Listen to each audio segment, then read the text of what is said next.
Hi everyone, my name is Jenna Kallenberg and today I'm going to be telling you guys about serial killers. So first, what is a serial killer?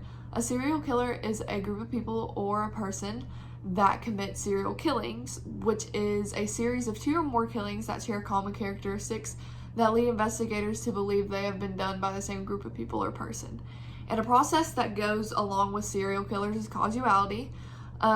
It's a process based on biological, social, and environmental factors that can have a positive or negative impact on a person's psyche, which is their brain makeup. Whether it be positive or negative determines the difference between psychopaths and normal people. So a serial killer's psyche is different and altered compared to a normal person's because of past experiences and childhood habits that have developed negative feelings over time. And their psyche is a big factor into what drives them to commit these killings. And even though there are behaviors and tendencies that are associated with serial killers, there's not a specific outline for one. They can come in all different shapes and sizes and colors, and they're all driven by their own motives that are all different. And investigators and researchers are learning more and more every day and just learning how to make this process easier on everyone. So some early signs. A lot of killers fail to develop healthy social coping mechanisms, which does not give them a healthy way to express their feelings, which can lead to violence later on in life. Neglect and child abuse also have been found to lead to violence later on in life. So the negative emotions that these killers get from these experiences creates a motive for their killings. So some other early signs. Genetics are also a big factor in a serial killer. If they have a family history of psychiatric disorders, it can already further alter their mental psyche. So it kind of enhances the process. So arsony.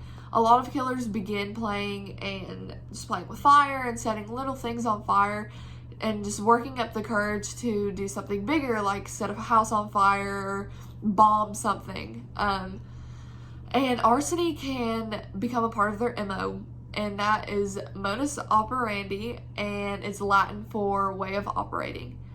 Similarly, one can begin torturing and picking apart small animals, and again slowly working up the courage to do the same thing on a bigger scale, which is typically humans. And while performing either of these acts, the person will show no remorse for their actions. So now on to motives.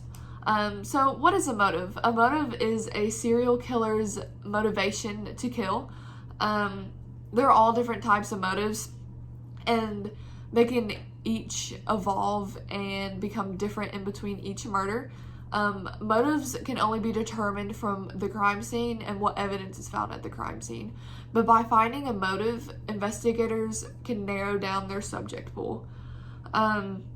Motives aside, serial killers kill because they want to. Unless they have a critical mental illness, they just kill because they feel like it. So by identifying the type of motive that is used, it can help distinguish what type of serial killer someone is. So this is just a list of typical motives and types, but there's still so many more and a lot more to learn. So first, anger is when someone shows malice or hatred towards a part of society or society as a whole. A power and thrill killer gets excited or feels empowered when they kill. Sexually based is when killers kill people to fill their desire or need for sex. And some people just like the thrill of the chase. Some people have psychopathy, which is a personality disorder where they're master charmers, manipulators, and intimidators, and they use this to lure their victims in to achieve their selfish needs. And most of these killers keep their victims longer and prolong their time with them before murder. So regardless of motive, a killer picks their victim based off of 3 things: availability, vulnerability, and desirability. Availability is based on how easy a victim is to get. Vulnerability is how defenseless a killer feels their victim is.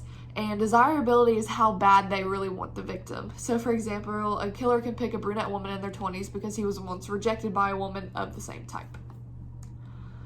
So while there are many characteristics that are associated with serial killers, there's still so much that is unknown. And like I said, investigators and researchers are still learning more and more every day about these people.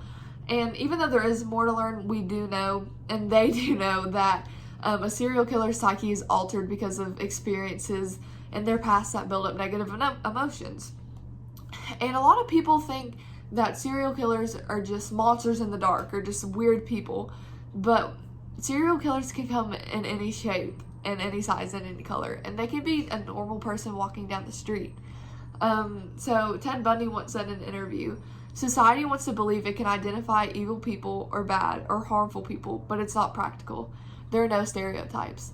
I hope you guys enjoyed listening to my speech today and got to learn a little bit more about these type of people. So thank you.